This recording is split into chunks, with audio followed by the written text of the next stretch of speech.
osib urishyapti. Fizioterapiya bo'ling, manual terapiya bo'ling, akupunktura, lekin hijama emas. Bu insonni o'sha nerv qismiga qattiqroq urib qo'ygan va u hozirgi paytda hattoki nogiron bo'lib qolishi mumkin. Osteoxondroz hammada uchraydimi? Hammada uchraydi.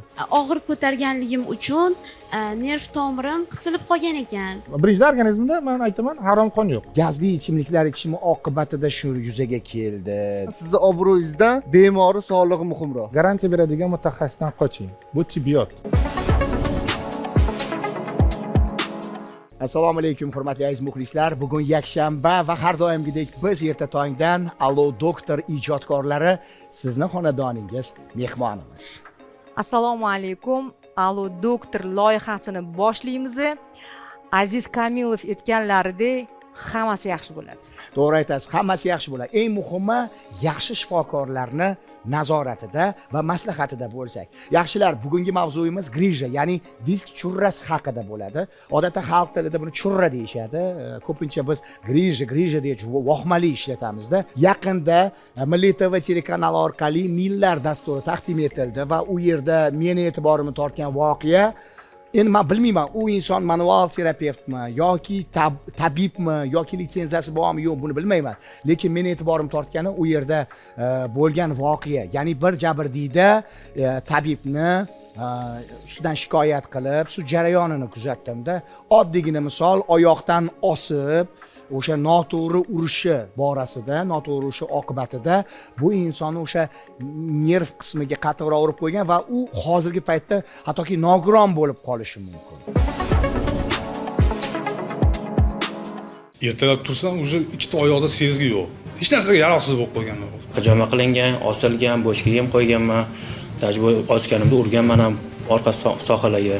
Bugun ba'zi bemorlar tabiblarga borib, igna sanchish, banka qo'yish kabi muolajalardan foydalanib dardiga davo izlayapti. Ammo bu muolajalarning barchasi ham bemorlar sog'ayishiga emas, aksincha ahvol og'irlashishiga olib kelmoqda. Men o'zimni qadrimga, sog'lig'imga achinayman. Hozir hech narsaga yaroqsiz bo'lib qolganman.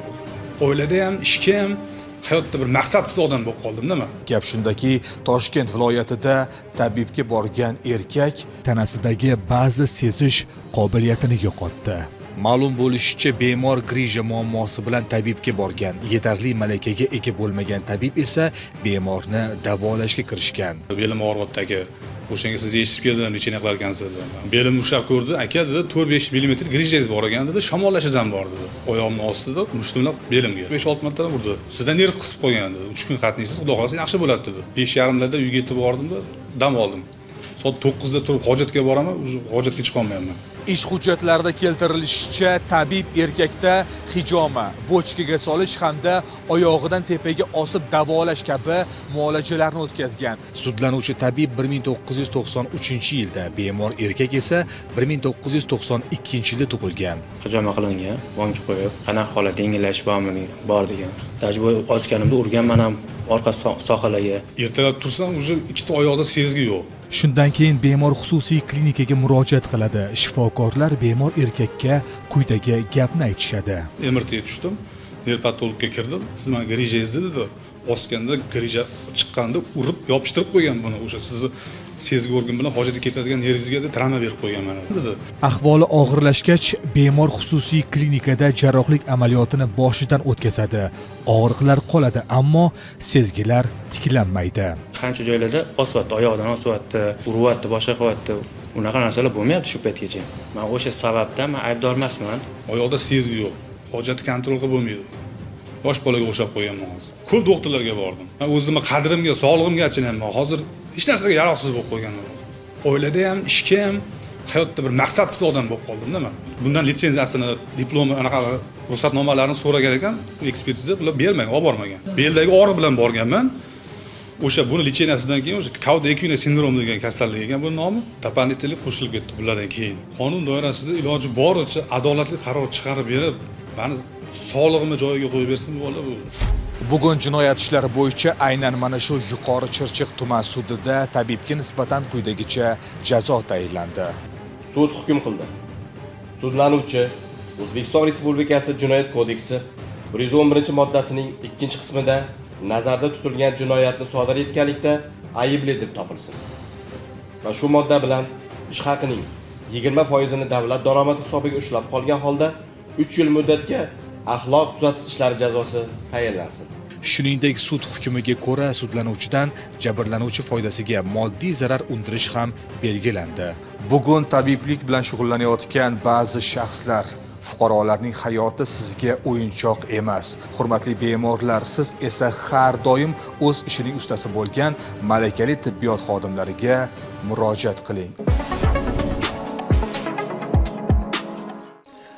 Sud qarorini o'qidi, bu insonga jazo beriladigan bo'ldi, lekin meni nazdimda ko'pgina manual terapevtchilarimizga, tabiblarimizga, haqiqiy tabiblarimizga, malakali tabiblarimizga ozgina yomon ko'z bilan qarash. Mana aytdim-ku, senga tabiblar bo'lmaydi. Mana senga aytdim-ku, manual terapiya yo'q. U foydasi yo'q degan tushunchaga kelib qolmasligi uchun xalqimiz biz bu ko'rsatuvni tashkillashtirdik. Endi aytib bering, bu o'zi bor narsami, yo'q narsami, hali oyoqdan osib qo'yib, belni savalash deydimi buni? Nima deydi aslida buni? Va kimlar shug'ullanadi bu bilan? Bizani xalq tilida buni kassaprav deydi. Aha. Urib davolash, masalan, urib davolash. Ikkinchi jahon urushida, urush paytida okoplarning ichida yoki har qanday holatda, masalan, bel ushlab qoldi yoki boshqa ushlab qoldi, masalan, shunaqa holatlar ko'rgansizlar. Endi zaxlarda o'tkazishgan, egilib yurishgan, bu bo'lish tabiiy. Shu holatda bel ushlab qolganda ekstreniy, ya'ni tez yordam berish maqsadida qo'l bilan yoki qanaqadir vositalar bilan o'sha bel qismidagi umurtqani chetidagi nervga qo'lini qo'yib turib urish. Videolarda juda ko'p keng tarqalgan bu usul, ko'rgan bo'lsangiz kerak. O'shan bilan davolaydi masalan. U tez yordam berish maqsadida deyiladi o'zi aslida.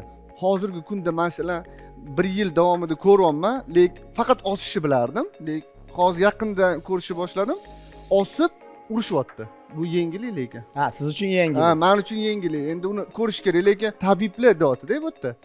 Hali uni oydinlik kiritib o'tib ketish kerak. Eng birinchi navbatda hali ular tabibmi degan so'z bor. O'zi bizda tabobat assotsiatsiyasi bor, tabiblar uyushmasi bor, to'g'rimi? U yerda litsenziya olish kerak. Albatta, u yerda siz ro'yxatda turasiz. Birinchi navbatda sizga o'sha hamma o'zini kategoriyalari deydi. Kategoriyalardan o'tganingizdan keyin sizga sertifikat yoki diplom yoki udostrenniya berishadi.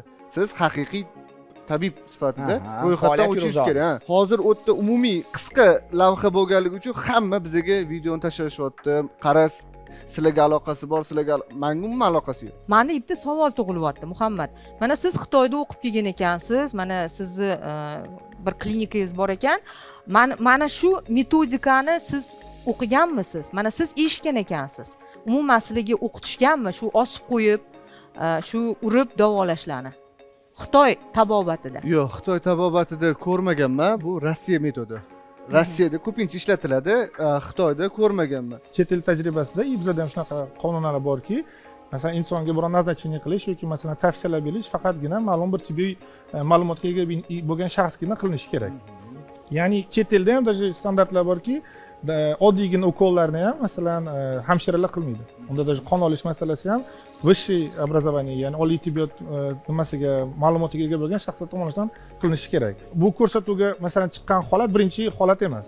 Respublika neyroxirurgiya ilmiy markazida umurtqa pog'onasi bo'limida ishlaymiz biz. O'shanda ham masalan bizning tajribamizdan bir necha holatlar bo'lgan. Ya'ni mutaxassislar tomonidan nediagnostirovaniyda ruschasida tashxislanmasdan turib, ma'lum bir amaliyotlarni o'tkazgandan keyin asoratlanish holatlari ham bo'lgan. Savol tug'iladi. Bu masalan shu holatlar to'liq qilinganmi, qanaqa qilingan? Mani maslahatim qanaqa bo'lardi? Birinchi navbatda masalan osteoxondroz nima degan savolga javob topilishi kerak. Osteoxondroz bu xuddi organizmda sochni oqarishiga o'xshaydi. Ya'ni yosh o'tgan sari organizm ma'lum bir bosqichda o'tadi. Bu masalan o'smirlik davri bor, bolalik davri bor, masalan o'rta yoshda o'tgandan sari bu 25-30 yoshga kelib o'sha umurtqa pog'onasi disklarining orasidagi qon tomirlar, ta'minlanuvchi qon tomirlar yopilib qoladi. Disk faqat ma'lum bir diffuz oziqlanadi.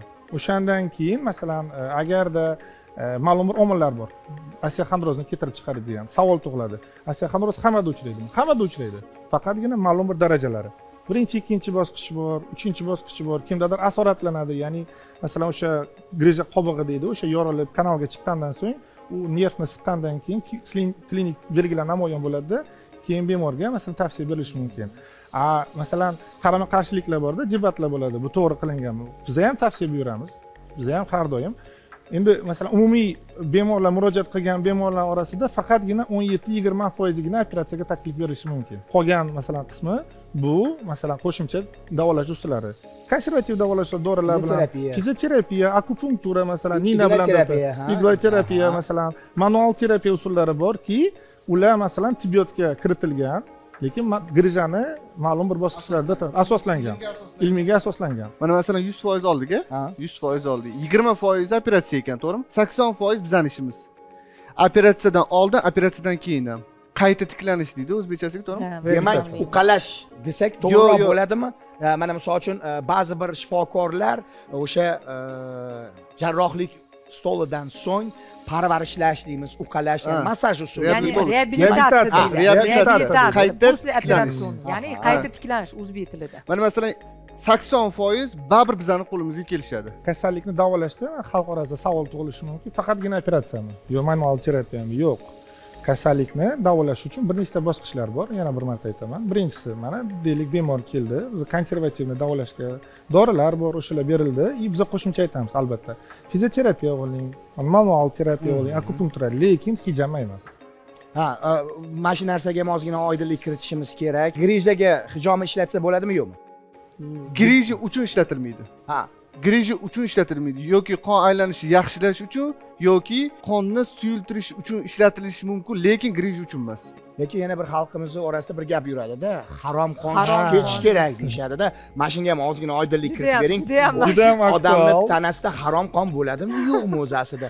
Ko'pincha mana ukol ham olaman-ku, boshida ko'p qanaqadir quyuqroq qon chiqadi-da, qon topshirayotgan paytingizda ham. Keyin yog'iga suyulib ketadi yoki qo'lingizni kesib olsangiz shunaqa bo'ladi-da. Men o'ylayman-da, ichimda endi soddamizda baribir tibbiy salohiyatimiz yo'qligi sabab harom qon chiqib ketyapti. Qara, oddiyroq qilib tozasi kelganda o'rab qo'yaman. Men uyni sistemasi bor, kotol deydi. Masalan, suv bir marta suvni quyib qo'ydingiz, u yopiq sistema, suvni to'ldirdingizda qaynab yotibdi qozon, boradi, isitadi, qaytib keladi.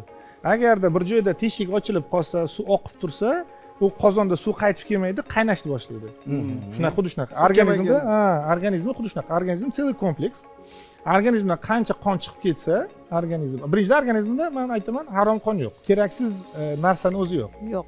Hammasini ishi bor. Bu ayollarga nisbatan aytiladi, ya'ni harom so'zini ishlatish o'zi noto'g'ri. Ayollar har oy hayz ko'rish, erkaklarga nisbatan hayz ko'rganligi uchun o'sha harom qoni chiqib ketdi degan mana shunaqa holatlarni ham eshitamiz. Men hayron qolaman. Endi bu Alloh yaratgan ayollar unaqa tushuncha yo'q. Grijaga ishlatilmaydi hijoma. Grijaga aloqasi yo'q. Men sizlarga uy sharoitida grija, protruziya va osteoxondroz uchun ajoyib 3 ta lifehack ko'rsatib o'taman. Birinchisi, bo'yindan boshlaymiz. Qo'llarimiz ochamiz, ketdi.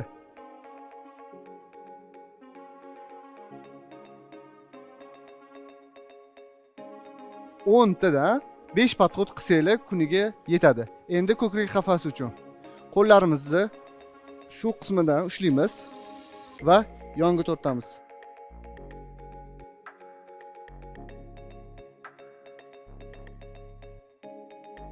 Shuni ham 10 tadan 5 marta qilishingiz kerak. Endi bel qismi uchun mashqlarni ko'rsatib o'taman. Oyoqni ochib olamiz. Ketdi.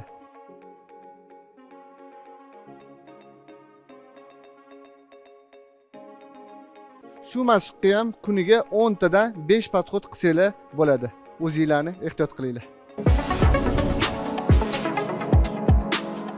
Grija haqida, churra haqida gaplashyapmiz. O'zi umuman qayerdan paydo bo'ladi? Mana misol uchun men ko'pincha haydovchilarda uchrataman-da grija holati yoki bo'lmasa mana operatorlar, tasvirchilarimiz soatlab bir joyda turishadi. Hattoki yaqinda hamkasbingiz nevroxirurg 14 soat bir joyda jarrohlik amaliyotini o'tayotgan paytida endi xohlaymizmi, yo'qmi, oyoq, qo'llar og'riydi, uvushadi. Ko'p uzoq ishlab turib, bo'yinlarini ko'targan holda ular o'sha qaysidir tomirini uzib qo'yganlar, shuning orqasidan grija paydo bo'ldi degan gaplarni ham eshitdim. Ba'zi birlar aytadiki, o'sha bir joyda uzoq turib, ba'zi birlar mana bunday harakat qilishadi, bilasizmi? Ana umurtqalarni ishlatmoqchi bo'lishadi, ozgina qizdirmoqchi bo'lishadi. Ana shu holatda grija chiqadi deyshadi. Ba'zi birlar og'ir ko'targanda kelib chiqadi deyshadi. Ba'zi birlar muzdek joyda uxlab qolsang kelib chiqadi deyshadi. Hattoki semizlik ham sabab bo'lishi mumkin. Asosiy faktorlardan bittasi bu gipodinamiya, birinchisi, ya'ni kam harakatlilik. Masalan, bu aytganlarda bu hammasi gipodinamiya asolati. Ya'ni harakatda bo'lganda mushak taranglashish bo'ladi. Organizm целый kompleks. Ko'z oldingizda osma ko'prikni keltiring. Ya'ni osma ko'prik deganda osma ko'prik har doim troslarga asoslangan bo'ladi. Agar bitta o'sha masalan trosni susayib qolishi yoki qanaqadir bo'lishi osma ko'prikda balansni buzilishiga olib keladi. Organizm xuddi shunga asoslangan. Har bitta mushak umurtqa pog'onasini tortib turadi. U oddiy qilib tushuntirishi mumkin. Shtangist masalan o'sha og'ir ko'taradigan og'ir atlet deylik, 100 kilo o'zi bo'lib turib 200 kiloni ko'tarishi mumkin. Agar 200 kiloni suyakni ustiga qo'ysangiz sinadi. Вопрос, uni qanday ko'taradi? Uni mushak tomonidan ko'taradi. Ya'ni mushak sistemasi baquvvat rivojlanganligi sababli. И bu o'zi birinchi gap. Ikkinchisi sekin-sekin organizmda distrofik o'zgarishlar bor. Bu moddalar almashinuvining buzilishi. Uchinchisi bu zararli odatlar. Ba'zi odamlarda masalan zararli odatlar juda ko'p bo'ladi. Bu nima hozirgi masalan oxirgi izlanishlar natijasini ko'rsatdiki, zararli odatlar deylik, chekish yoki boshqa holatlar kuzatilishi mumkin. Traumatizatsiya qolgani bitta faktor, og'ir buyumlarni ko'tarish yoki og'ir sport bilan shug'ullanish, noto'g'ri harakat qilish ham grijani paydo bo'lishiga sabab bo'lishi mumkin. Demak, hamma narsa ichki jarayondan boshlanadi. Ko'ryapsizmi, yaxshilar? Agar siz muntazam ravishda og'ir ish qiladigan bo'lsangiz ham, sport bilan shug'ullanib tursangiz, harakatingiz yaxshi bo'lsa, moddalar almashuvi muntazam ravishda ishlab tursa, demak u insonda grija paydo bo'lmaydi. Hech bo'lmaganda ertalab badan tarbiya qilish kerak. Ertalab. Hech bo'lmaganda. Hech bo'lmaganda. Bez emas, telefon qo'ng'irog'i bo'lyapti. Nigor opa olib bemalol suhbatlashsangiz bo'ladi. Assalomu alaykum. Allo, doktor, eshitadi? Uzr, men televizor orqali sizlarni ko'rib o'tirgandim va o'zimda bitta qiziqarli savol kelib chiqdi. Yaqinda og'ir idishlarni ko'tardim. Uyimizda mehmonlar ko'p bo'lib ketgandi. Patnosda idishlarni birdaniga ko'targanimda ertasi kun уже meni belimda og'riq boshlandi. Men o'zi birinchi uni buyragim og'riyapti deb o'ylagandim, lekin og'ir ko'targanligim uchun nerv tomirim qisilib qolgan ekan. Endi uni asoratida grija paydo bo'lib qolmaydimi deb qo'rqyapman va muolajalar oldim. Olganim bilan ham, lekin og'ir narsa ko'targanimda, enkayib ish qilganimda, o'tirganimda bilinyapti, qanaqadir og'riq sezilyapti. Bunda hozir nima qilishim kerak? Doktorlar nima maslahat berishadi? Shuni so'ramoqchi edim. Rahmat, javob. Savolingiz uchun katta rahmat. Hozir bizning mutaxassislarimiz shu savolga javob berishadi. Oyoqda uvishish, nerv tomiri bo'ylab tortishlar, harakatda qiynalish, ma'lum harakatni chegaralanishi bo'lsa, agar bu jarayon masalan uzoq davom etayotgan bo'lsa, ko'rsatma bo'ladi bemorga MRT tekshirishi o'tishi. MRT tekshiruv o'tishi tavsiya beriladi. Nima uchun? Diagnoz qo'ymasdan turib, hech qachon biz ham tavsiya bermaymiz. Ularga yo konservativ lecheniya yoki blokada yoki boshqa yoki operatsiya qo'yilmaydi. Avvalambor diagnoz qo'yilishi kerak. Undan keyingina davolash choralari ko'rish mumkin. Grijani paydo bo'lishda ba'zi bir ovqatlar, taomlar yoki gazli ichimliklarni o'rni qanaqa? Masalan, mana qarangda, zararli odatlar degan narsa bor. Даже chekishni o'zi ham bu asr 19-asr boshlarida zararli odatlar qatoriga kirmagan. Ya'ni odatiy hol bo'lgan, ayollar ham erkaklar ham chekishgan. Sekin-sekin bu jarayon zararli odatlar darajasida qo'shilgan. Ya'ni ko'rilgan saraton ko'paygan, boshqa narsa ko'paygan. Hozirda даже masalan kunida 2-3 qahvadan ko'p ichadigan bemorlar ham kofeda zararli odatlar deyilishi mumkin. Sahr juda ko'p bo'ladi. Qand miqdori. Qand miqdorini o'zi semizlikka olib keladi-da. Semizlikni o'zi prediktor bo'ladi grijani paydo bo'lishiga. Bu o'zi deganiki moddalanishni buzildi degani. Moddalanish buzilgandan keyin moyillik paydo bo'ldi. Keyin masalan og'ir ish qilaman yoki boshqa bir masalan qattiqroq harakat qilgan paytda o'sha jarayonda grijada masalan qobig'i bor. O'sha qobiqda yorug'lar paydo bo'lgandan keyin sekin-sekin rivojlanish boshlanadi. Endi qarang, ba'zi bir holatlarda shifokorga borgan paytimizda o'sha dish churrasi yoki grija bo'lsa, ularga shunday davolash usullarini aytishadi. Ya'ni muntazam ravishda davolanasiz va ko'proq turnikka tortiling, bruis qiling yoki bo'lmasa suzishga boring degan maslahatni berishadi. Qanchalik to'g'ri bu narsa? Hali gaplashganimizda qizimasdan turib, misol uchun odamni osib bo'lmaydi. Uni ham yo'llari bor. Sportchilar ham biror narsani ko'tarishdan oldin ozgina mashqlar qilishadi, qonni yurg'izib olishadi. Undan keyin biz yo uqalaymiz yoki o'sha manual terapiyaga o'tamiz, yo igna terapiyaga o'tamiz, badanni qizdirib olamiz degan so'zlarni aytdingizda, bu qanchalik to'g'ri? Osilish mumkinmi? Suzishga borish mumkinmi? Eng tavsiya beriladigan narsasi bu suzish, chunki suzish paytida organizm невесомость bo'ladi, ya'ni muallaq Muallaq holatda. holatda. Organizmdagi ko'pchilik mushaklar, imенно bo'yin, orqa mushaklar hammasi ishlaydi. O'sha paytda ularda mahalliy qonlanish, birinchidan mushak qisqargandan keyin u yerda mahalliy qonlanish yaxshilanadi. Ikkinchidan ishlagan narsa обязательно o'zini baquvvatlanadi. Ya'ni mushak bu harakatda bo'lsa, o'sha jarayonda griza oldi olinadi. Lekin asoratlandi deylik. Уже yorilib bo'ldi deylik, kanalga chiqdi deylik degan savolda. U savol boshida shunaqa kelyapmiz. U yorilgan paytda tortishish yoki boshqa narsalar qilish kerakmi? Meni fikrim yo'q. Yo'q. Hamma narsani bosqichi bor, bosqichga qarab davolaydi. Xalq orasida shunaqa gap borki, meni grizam razmerga bog'liq. Grizani operatsiya qilish. Men aytadiki, menda 5 mm griza bor ekan, men yuribman, masalan, mana yoki 1 santimetrlik. Birinchi navbatda biz aniqlik kiritishimiz kerak. Griza qayerda joylashgan? Bo'yin qismidami, ko'krak qismida, bel qismidami? O'shanga qarab simptomatika o'zgaradi. MRT ko'rsatkichi, ya'ni MRT xulosasi bizni operatsiya qilishimiz uchun nima emas, asosiy ko'rsatma emas. Bemorni ko'rilishi kerak, klinik osmotr qilish kerak. Eng xalq orasida ikkinchi savol bor. Mayli, men rozi bo'ldim. Siz garantiya berasizmi degan savol. Voy, kafolat bu judayam, judayam. Mana masalan bu etap keladigan bo'lsa, men xalqimizga murojaat qilmoqchi edimki, garantiya beradigan mutaxassisdan qoching. Bu tibbiyot. To'ppa-to'g'ri. U tibbiyot statistikaga asoslangan. O'rtacha aytiladi. Masalan, bizda shuncha 100% qilgan operatsiyalarimiz orasida 97% da yaxshi ijobiy ko'rsatkichlar amalga oshirilyapti.